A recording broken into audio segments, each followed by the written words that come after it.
I have a lady here by the name of Jillian Griggs. Now, Jillian currently works for Gilbert Ortiz, our Pueblo County Clerk and Recorder. And what Jillian does is she works in the motor vehicle department at the courthouse. She files for license plates, she files titles, she gets you the sticker, the renewal for your vehicles. That's what she does. Jillian, thanks for coming on. How long have you worked for Gilbert Ortiz? For 5 years. Wow, 5 years. And in the 5 years, when you first started out, is there a job description? What did you start out? What would you call yourself? Motor vehicle registration. Okay. And in that 5 years, have you moved up? Have you got a different position? Yes, I am now their lead clerk, so I am in charge of training all of their new employees. Oh wow! Congratulations. So you're their lead clerk. So you moved up quite a bit. Yes.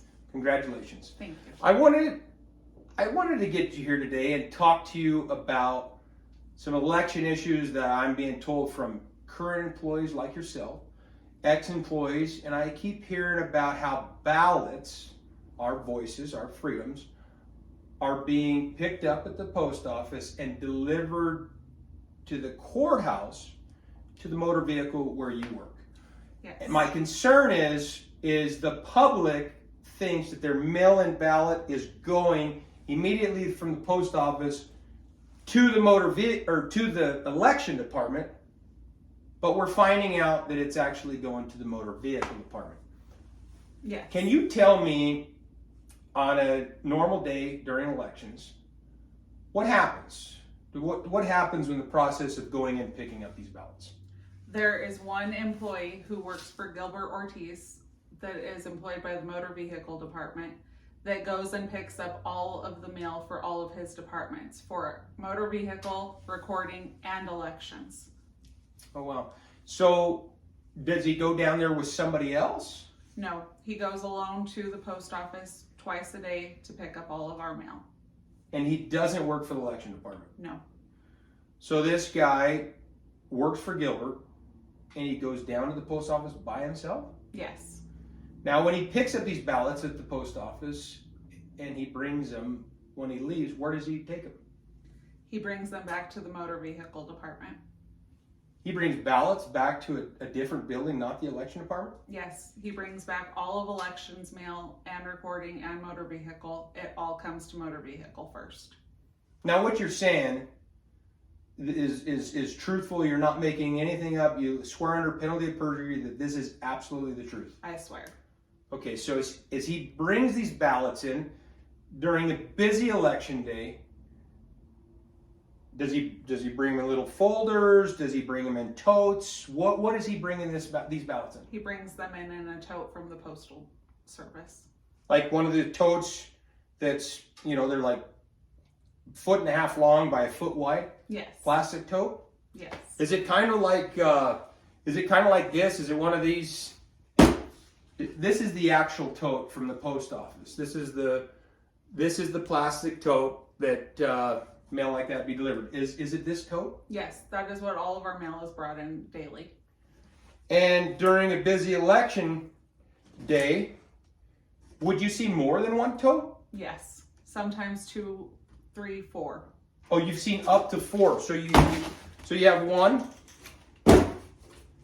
Here's 2.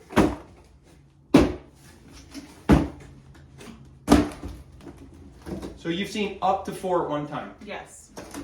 And these are the United States Postal Service. These are the totes. Yes. And these get delivered in there and they get set. How far from Gilbert's office do they get set? They are set at what used to be my desk. It is now a supervisor's desk. It's right at the end of the motor vehicle clerk counter, right outside of Gilbert's office door. So when these baskets are filled with ballots, I don't know, I'm going to guesstimate, hundreds could fit in here. I mean, yes. What do you think? I believe so. Think hundreds of ballots could fit in here? Yes, and they're picked up from the post office twice a day, and elections usually picks them up only once a day. Really? So when election department, so he goes down there twice a day What time of the day does he go down? He goes once in the morning and once in the afternoon. All by himself? Yes. And when he brings these back, and then have you ever seen these, when he brings these ballots back, do they sit overnight? Yes. And then eventually when the elections come get them, have you ever seen him sit for multiple days? Yes. And when election comes and picks up the ballots, tell me about that. What goes on there? One person, maybe two people come from elections, sometimes daily, sometimes every other day, and picks them up and brings them back to the election department. Oh. Do they pick them up by themselves? Yes, sometimes. Sometimes there's two people, but it's generally one person. From the election department? Yes. This is very concerning to me. These ballots are our freedoms. These ballots are our voice. And I want to make this very clear. This has nothing to do with Democrat versus Republican. We live in such a great country. My dad's dad, my grandpa, he fought in World War II. And he fought for our freedoms. He fought for everybody's freedoms. And everybody else that served in World War II, they fought for our freedoms. And that's what we're doing, is we're here today fighting for our freedom. That our ballots are our voice. If we strip our precious right to vote and it's being taken away from us and backdoor and goofiness business going on, we lose our freedoms. Our voices are not heard if monkeying around businesses going on with these ballots, if they're not handled properly. So when these ballots then are delivered to the election department, then the next day it happens again. Just every day during elections, pick up twice a day. Yes. Now when these ballots are sitting there from Gilbert's office, like, would you say, I've been in that building several times, from where these ballots are sitting, if he were to step out of his office, how far? 10, 15 feet? Probably a little further now. He moved his office to the end of the hallway, and his chief deputy's office is what used to be his office. But he could step out of his office and take about 6 steps. If they're a 3-foot step, about 18 feet? Yep. Okay. And are these ballots, are they locked, or like, are they dumped into a metal container where there's a Democrat and a Republican have a key to where that nobody can get into them? No. That's very concerning. I don't know what would be the motive that somebody would do something like this. When they're in election department and they know the rules, it's supposed to be dual control at all times and locked up and sealed. Our voice, our freedom is right there. It could be as easily for somebody to go in there and look through them and recognize a name and toss them out, or do whatever to them. Anything is possible. And out of this mail that comes in from the post office, ballots that are voted, would you happen to see ballots that are returned that couldn't get delivered? Like if ballots got sent out there and they were saying no such address or couldn't be delivered or the people were dead, would that also come back in this mail? Yes, all of elections mail is put in there. So now we've got ballots that are filled out, and we have empty ballots that aren't voted on. Yes. That those could be picked up, scratchy signature, and filled out themselves at a later date. It could be possible. Anything is possible. So it's me thinking, like, why are our elections taking so long to count?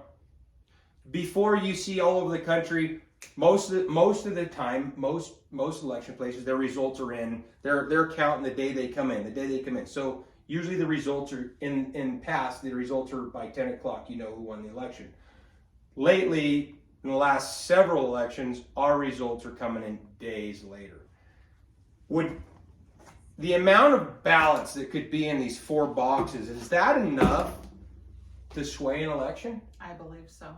That if somebody could be losing by 300 or 400 votes, and they could be right there. They could be right there. So have you ever seen in an election that they count the vote, they put it out on the news who won? Have you ever seen that day's ballots or the previous day's ballots still sitting in the motor vehicle department? Yes. So here they call an election. Then what happens? Have you guys ever called the election department and said, hey, there's still boxes of ballots here? Yes. That really has happened. Yes. That is very The shocking. day of the election, we will call them and say that there are ballots here, and we will be told that they are too busy to come get them at that time. So then they'll call the election, they'll put the results out, and you still have 3 or 4 boxes of ballots. Yes. Wow, this is very concerning. And would you hold these ballots? I mean, just me thinking, why would you bring these ballots to the motor vehicle department? The ones that can't be delivered, that don't have a signature, that never been voted on, but they're going to the motor vehicle department, not the election department. Could somebody, I mean, you could Facebook, you got I Live in Pueblo West, you got Patriot page, you got Democrat page, you got Republican page, Pueblo Stand Up, and there's so many people on Facebook that are complaining about Gilbert Ortiz, how they're paying late fees, how they can't get an appointment, how they can't register their car, how there's so many criminals driving around without license plates, and there's people that are saying, vote him out, vote him out. There's a Facebook group called No More Bo Ortiz that people are complaining, this guy, he could seriously make a list and see who's against him. It's possible, anything's possible this day. If they're unattended, he could grab them at night, look through them and go, I recognize that guy. I know how that guy votes. That guy's a Democrat, but he don't like me. This guy's a Republican. This guy's a conservative, but he still don't like me. This stuff can happen. It's possible that this goofiness business could be going on. I'm not going to accuse Gilbert that he's doing this, but this is very, very shocking that our voice, our ballots are being backdoored and being brought to another building, and then possibly, not accusing, that after they're sifted through, maybe, and then like, all right, the next day, they're ready to go. Is that a possibility, and is that concerning to you? Yes, it's very concerning. Yeah. Why are you so brave to share your story? I know I asked you once, but why are you so brave to come out? You know you work for Gilbert Ortiz. You know that you could have retaliation after this video gets out. You know you could possibly be fired. Why would a young woman like you be so brave to share your story? Because the public deserves to know how their mail-in ballots are truly being handled. I want to honor you for that. That means a lot that you would come forward and say the truth and know that everybody that's watching this is a brave young woman to be able to do something like this, to put her job on the line, to get retaliation at work, to possibly get fired, to possibly be screwed with at work and make it hard on her. She's putting everything on the line. Do you have a child? Yes. You single? Yes. How brave that is for a single woman to possibly lose her job and try to figure out how to get another job or make ends meet. To just say nothing but the truth here. All we want is the truth. We don't want lies. We don't want deception. We want to shed light of actually what's going on with your ballot. Where it's going, when you cast it in the mail, we all get it goes to the post office. But to be backdoored to a different building, if anybody has any concerns in the city of Pueblo or the county to wonder where your ballot's going, we all assume it goes directly to the election department. So while everybody, if they think there's funny business going on, they're sitting here watching the election department, the election judges are sitting side by side, both parties, and they're looking at these ballots saying, yeah, everything looks like it's on the up and up. I don't see anything going on. But we're here today to get to the bottom of it, of what's actually going on. And this is what's going on, and this is so concerning to me that our voices are being hindered, our voices are being manipulated. And I want to let everybody know that's watching this. God bless Ukraine. Those Ukrainian people are fighting for their freedom. They are literally fighting to survive and fighting just to make it day by day. And for a woman like this, Jillian, to come forward, she's a fighter.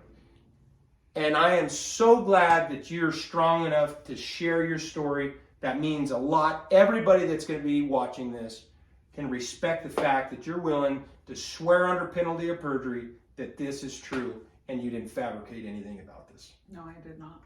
Wow. Is there anything, Jillian, that I left out that you would like to say that, did I miss out anything on this election issue? No. I would like to have everybody, when this video gets out there, reach out to Jillian, thank her for being brave enough to do this, and we just want the truth. That's all people want in Pueblo. This has nothing to do with Democrat versus Republican. If you are a Democrat and you want your voice to be heard, in my eyes, I don't think it's being heard like it should.